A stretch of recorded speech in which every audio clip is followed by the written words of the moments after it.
Hello friends, नमस्कार। आपका एक बार फिर से स्वागत है। आइए आज एक हम और डिप्रेशन में जाते हुए केस को कैसे होम्योपैथी की मदद से बचाया गया, ये हम आप शेयर करेंगे। कृपया कर मेरा इस चैनल पे वीडियो बनाने का मात्र एक ही पर्पज़ होता है कि हम होम्योपैथी के प्रति अवेयर हों और उन कारणों को समझें, उन कारणों को जानें जिनसे हमारे अंदर रोग होते हैं।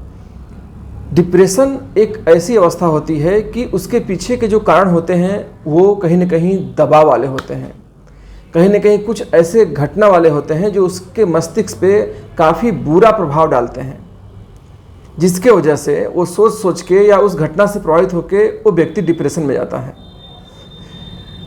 केस मेरे पास आता है, एक लड़की का केस होता है। लड़की महज 18-19 साल की लड़की थी। उनके गार्जियंस कहते हैं कि आप डॉक्टर साहब से खुल के बताओ, क्योंकि मैंने भी अपने केस को जब खुल के बताया था तो डॉक्टर साहब ने अच्छी दवा दी थी और मैं आज पूरी तरह से ठीक हूँ। मदर साथ में आई थी तो उनके केस के बारे में कभी आपसे और जिक्र करूँगा। बहुत ही अच्छी दवाई से उनको भी ठीक हुआ, क्योंकि उनके बच्चेदानी में, ओवरी में बहुत सारे गांठ हो गए थे और वो ठीक हो चुकी थी, इसीलिए उन्होंने बेटी को लाया था। बेटी के मुँह में छाले थे, मुंह में छाले के साथ साथ पेट में भी, आंतों में भी बहुत सारे छाले थे, क्योंकि अक्सर उन्हें दर्द हुआ करता था। बहुत से डॉक्टरों के पास इलाज करवाने के बाद भी जब दर्द नहीं सही हुआ तो वो होम्योपैथी लेने की सोची तो वो ठीक हो चुकी थी, इसलिए उन्होंने अपने बेटी को भी मेरे पास लाई। अब होता क्या है कि जब मैंने वो केस देखा तो बड़ा अजीब सा शक्ल था उस लड़की का।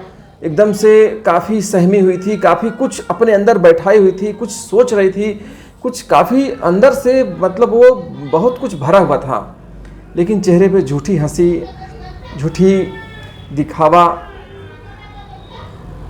हमने कहा दिक्कत क्या है? मुंह में छाले हैं, पेट में आप बता रही हैं छाले हैं, समस्या यही नहीं है, आप प्लीज़ और बताइए।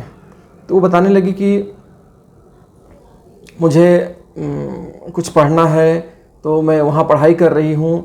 उस पढ़ाई में मेरे को बहुत सारे डिस्टरबेंस हो रहे हैं। मैं उस कंपटीशन को, जो कि ग्रेजुएशन के बाद निकाला जाता है, उन्होंने पहले ही निकाल लिया था, तो अब जब वो उस ग्रेजुएशन कर लेंगी तभी वो कंपटीशन निकाल सकती हैं। तो उनको लग रहा था कि कंपटीशन हमारा निकालना बहुत ज़रूरी है, उसका एम्बिशन है कि वो कुछ बने। गजब की एम्बिशन थी उसके अंदर।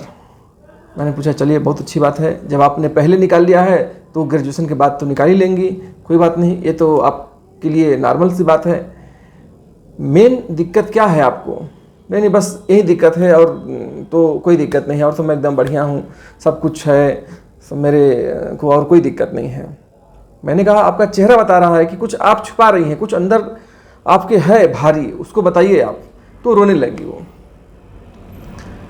रोने लगी और कहती है कि मैं किसी दूसरे व्यक्ति पे, किसी पे भी डिपेंड नहीं होना चाहती हूँ लाइफ में। मैं कुछ करना चाहती हूँ, कुछ नाम करना चाहती हूँ, कुछ मैं अपना स्थान बनाना चाहती हूँ।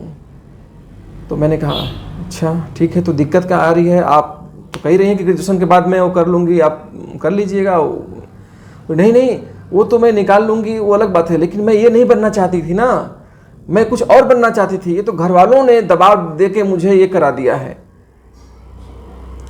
अब देखिए समस्या यहाँ है, मतलब उसके अंदर जो कलाकार बैठा हुआ है, जो उसके अंदर की जो क्रिएटिविटी है, जो उसके अंदर प्रतिभा है, वो कहीं और है।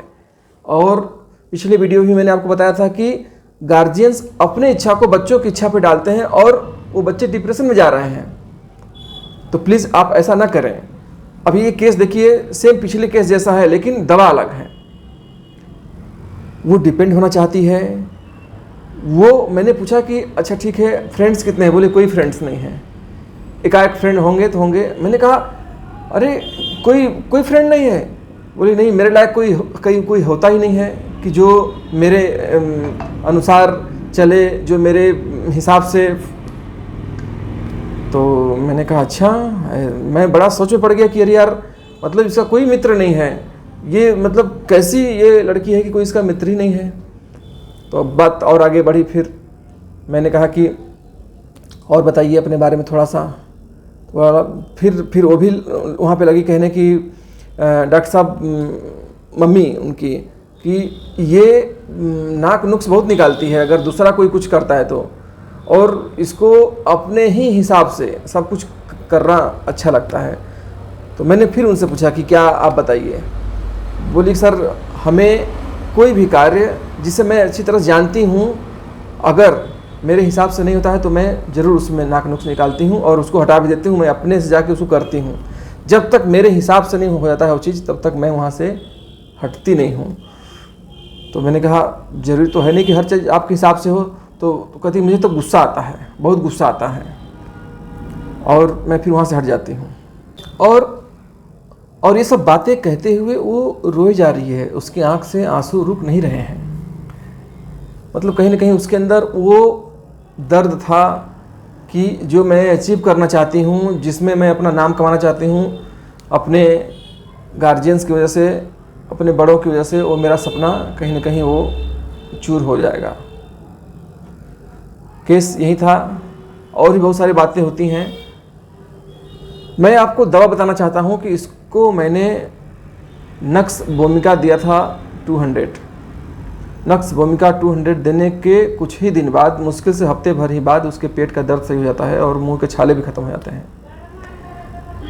दोबारा फ़ोन से जब मैं पूछता हूँ कि अरे आप मेडिसिन ली हैं, कैसा है, क्या है, आराम है कि नहीं है, तो कहती नहीं, मेरे तो एकदम आराम है, कोई दिक्कत ही नहीं है, अब तो सब कुछ बढ़िया है, और अब वो टेंशन भी नहीं रहती है कि मुझे ये करना है, वो करना है, अब जो है बहुत बढ़िया है, कोई दिक्कत नहीं है, बिल्कुल कोई तनाव नहीं है मेरे अंदर। तो नक्स भूमिका ने उसे, क्योंकि नक्स भूमिका एक ऐसी दवा है कि जो हाईली एम्बिशियस है, इंडिपेंडेंट में है, उसको किसी के आगे हाथ फैलाना अच्छा नहीं लगता है, क्योंकि वो डिल्यूजन वेल्थ में भी है। लेकिन उसे ऐसा लगता है कि मेरे हिसाब से कोई कार्य नहीं हो रहा है, क्योंकि वो फास्टिडियस में भी है। तो वो धीरे धीरे धीरे धीरे अपने को वहाँ असहाय महसूस करती है, इसलिए डिल्यूजन पुअर में भी है वो।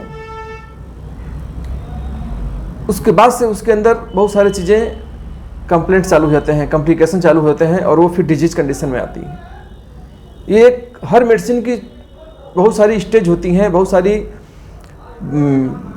सिम्टम होते हैं। ज़रूरी नहीं है कि इतने सारे सिम्टम में ही हम मतलब ये कह दें कि नक्स भूमिका सिर्फ ऐसा ही हरदम दिखेगा, ऐसा नहीं है।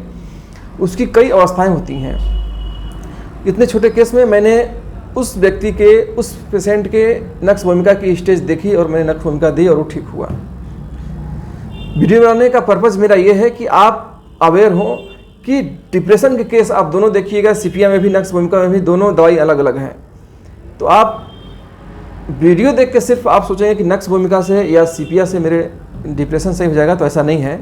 आपके सारे सिम्टम ऐसे मिलना चाहिए जिसको हम लोग परसीव करते हैं, जो वीडियो में हम लोग बता नहीं पाते हैं, जो हमने अपने आंखों से उस पेशेंट को देखा होता है, जो परसीव किया होता है, जो उनकी बातों को सुना होता है, उसके माध्यम से जो हमारे अंदर पेशेंट की फील आती है, उसके थ्रू हम दवा देते हैं।